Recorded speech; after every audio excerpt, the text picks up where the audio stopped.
Hello from Southwest France again. This is lesson number 2 of the drawing lessons I'm started.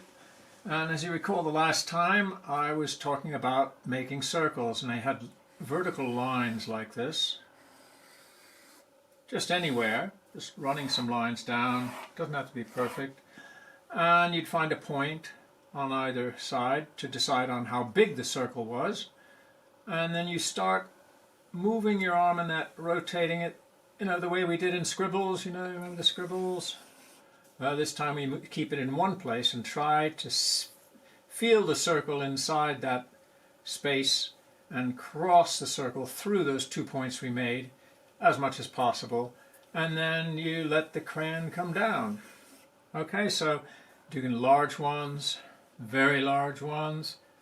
Let's start here because it'll go off the page otherwise. From there to there. And start making the form in your mind, let the arm do the form. Let the arm make that circular form before you descend the crayon, and then really let the crayon descend and make a big circle. And this is just a practice session. We're not trying to get perfection. We're not using compasses. We're not using rulers. In these lessons, for the moment, we'll be just using a crayon or a ballpoint pen and a piece of paper, letter-sized paper like this. So it's easy enough for anyone to do. Now let's put another piece of paper up. You could use a clothespin if you want to, We've got plenty of them too. A simple clothespin, that'll work as well. Now to hold it. And it doesn't really matter if you're not perfectly vertical. You could always work with a pad like this or anything, leaning against a book or a box and work like this. But I'm doing it vertical so that it's easier for the camera to take the picture, it makes it a lot easier. So now what we're going to do is send some lines down again. Just run the line down. It doesn't have to be perfectly straight. This is just to create a system of measure for where we're going to place things. And what we're going to do now is look at an object.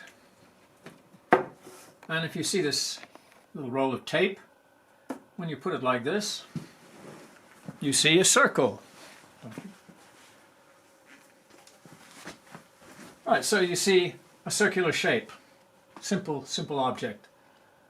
If you put it like this, though, you see only the top edge of the circle, and so you're seeing a line. Now, what happens when you see halfway in between? So think of the circle. Imagine that circle, this form, is in between your feet. When you're standing up and you're looking straight down at it, you'll see a circle. So they will say that's at your feet. We'll put an F, just saying feet. All right, let's put it over here. Even here. Put a little point there, a little point there, and we'll make our circle.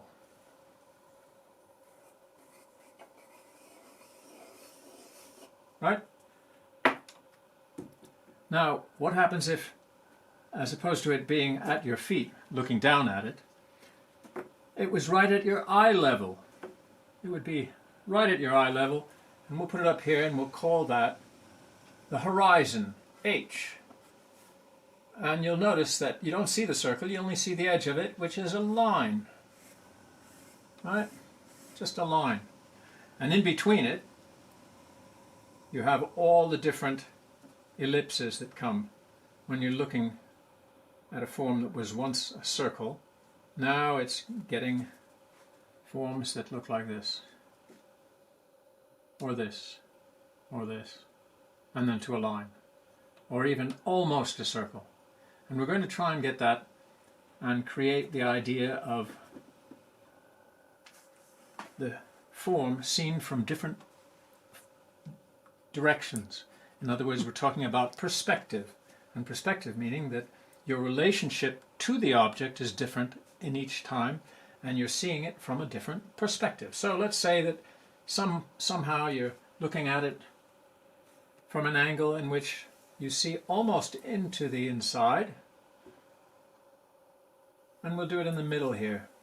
And the idea is that here was a circle. The curve is always the same curve, right? Easy enough. Up here it's just a straight line.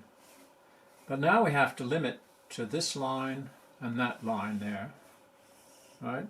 And we'll put the 2 points, but we have to go back and forth. So up here, if we're almost seeing into the circle, you're here, and it might be interesting to make a line from this point in and that point in. And doing this, practice doing that, and trying to meet in the middle. And trying to meet in the middle. Right? Now if you go fast enough and you start to make remember the springs? Back and forth. Try to keep in between these two lines the dimensions of your circle, which was the dimension of your circle, its width. But the depth is different because you're seeing only a little bit into it, so you go back and forth and you make your springs.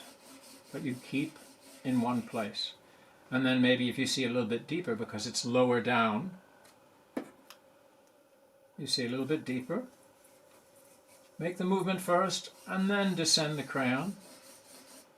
Make the movement first and try to see more into the circle. So you have a progression from seeing a line when all you see is the top of the circle, all the way down to when the circle is seen, because in that sense it's at your feet. A lot of fun. Stay there.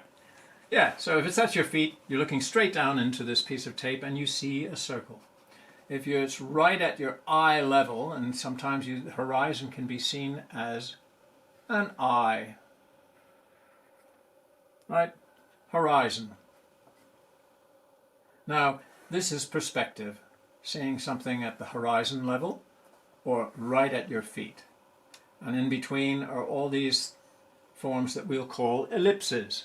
And we're not going, an ellipse can be described mathematically through a number of logarithms, change in direction of a curve, which is constantly changing from this point to this point. But we're not going to get into the maths of it with x and y, which would be in the maths. We're just going to do it with our arm. And the arm naturally can create this form because you've seen that by scribbling you can make these ellipses or a spring. Whereas if you hold it in one place and decide how much you can see into the ellipse, into the circle, keep making the form until you feel like it's right, and then start laying the crayon into the paper. And you should be able to make forms that are somewhat elliptic, because what we're doing is we're talking about ideas, not trying to make the perfect drawing yet. We want to have the ideas so that we can, every time we have an intent, our idea can be then transmitted through our body because we have an idea of how we can use the hand, the arm, to make the form. Okay? So the next thing we'll do